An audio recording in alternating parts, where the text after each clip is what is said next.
Hello, I'm Robert, and just another article to reassure you that Earth's crust can't slip, and why Montaigne's this false prophet, why his ideas are totally nuts. Just ignore him. I mean, he's just a silly chap. It's 100% fake. It's made up stuff. He can't see the future, and his ideas don't make any sense. I've done a longer video, and this is a short one, just try to help people again. His claim is that the Earth, if we go and look at the Earth, and this is modern understanding of it, then we have the crust where we live, which is very, very thin, in the atmosphere, very, very thin. Then we have lots of rock going down and down and down for nearly 3,000 kilometers. Then we have the liquid core, and then we have the inner core that's solid. When they talk about moving continents, they mean slow movement of this very hot, soft rock, very, very slowly circulating. And Australia, for instance, is moving at 7 centimeters a year through motion of that very, very slow motion of that rock. He is claiming that this surface crust, which is just solid rock all the way down, is going to suddenly, in one day, slip around from there to there. It's just totally nuts. It can't happen. And they know very well that that is how it works, because we have these two kinds of waves. The S waves are just kind of sideways shaking waves, and they can't go through liquid. And if you have a seismometer there, you can detect them all the way around here to there, which shows that all this is solid. And beyond that, it's liquid in the center. You get this shadow area, and you also have these other kinds of rocks that also, other kind of waves with the pressure ones could go back and forth like that. And they, I didn't mean to click that, and they also are, and they give you more information about it, and they're the ones who go through like that. And so from that we know very well that this is a correct picture, and his idea that his idea of it being liquid up to the surface is absolutely wrong. It's just not true. Even if it was liquid, it would be very hard to make sense of it. He's saying, but it's solid, and he's claiming that this top thin crust is going to move nearly at the speed of a jet, all the way around like that to the other side of and the whole thing is going to flip upside down. I mean, as I say here, that to say that, this makes idea nonsense. His idea is silly to someone with a scientific background as saying that Usain Bolt is a high jumper and jumped over the moon. It has never slipped like that, even for 1 centimeter, it can't.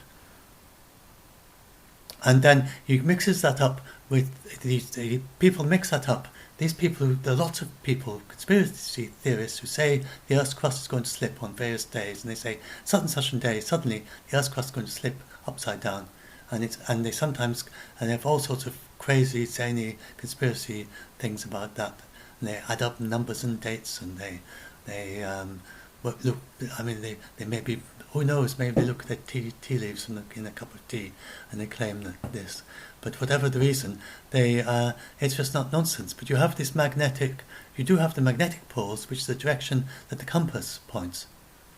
And that does change, but very, very slowly, and it takes centuries. This is the last time that it flipped. And by a flip, it doesn't mean in a single day. Each dot is a decade, is 20 years. And it took centuries and centuries, and it would normally take 1,000 years. This was remarkably fast, and then it came back again. So none of these can change in a single day. And the magnetic field is not a big deal at all either. After all, we lived through it 40,000 years ago, our ancestors. And the main thing is that in the very height of it, for instance about here, then there would be more UV and a heightened risk of very slightly increased risk of skin cancer, so you'd have to take more care with your sunscreen, and a slight risk of cataracts, so you need to have UV resistant glasses. So you don't even need to worry about our descendants. We'll surely be able to handle that one way or another, for sort of centuries, or probably more likely thousands or even tens of thousands of years into the future. So we don't need to worry about the magnets changing either, magnetic field changing. He prophesied that on December 28th, then he says that something disastrous is going to happen there, and he looked and he found out, and he claimed that the 2010 GD37, and he thinks that this may be part of the reason why he's talking about disaster there, and that has been removed. So that asteroid is not going to hit Earth. He is a multiple false prophet. He said that the world would end in 2002, and this book is still there on Amazon. And so, I mean, who's going to buy a book that says the world will end in 2002? But he's got it up there, hopefully waiting for some more people to buy this book. And he claims that Nostradamus only made one prediction in July 1999. He said that a pope, by talking to a leader of with Mongol or Lombard connections, would accidentally restart a major war. Nothing like that has happened. No pope has started a war, accidentally restarted a war in our times. Never mind in July 1999. So Nostradamus, when people keep saying, oh, Nostradamus is this great chap who can predict the future, he obviously can't. And Baba Vanga, that's all the prophecies for her are just made up. The people who knows her say that she didn't make any prophecies. And the conjunctions, his other reason for saying that something bad is going to happen is he says there are going to be conjunctions. There's only one conjunction of Saturn and Venus. And conjunctions mean nothing. They're just proto-ops. And that's on the wrong day, 11th of December.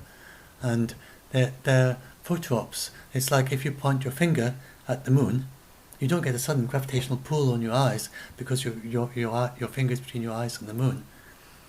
And it's just the same with planets. When one planet moves in front of another, it doesn't do anything to us. It's just them passing in front of each other, and it makes nice photos. So there's no reason at all. There's no reason at all to be worried about him at all. He's just another one of these people. He says silly things, and for some reason, then it catches gets caught in people's minds, and they share them. It's a meme, and it's just like you get these funny pictures of a Disney cartoon, and with some words attached to it, and this goes around the world because everyone finds it funny. This goes around the world because everyone finds it scary, but there's nothing true about it. And I mean, not many people would find it scary, but enough to just keep it being shared. It's silly, stupid thing.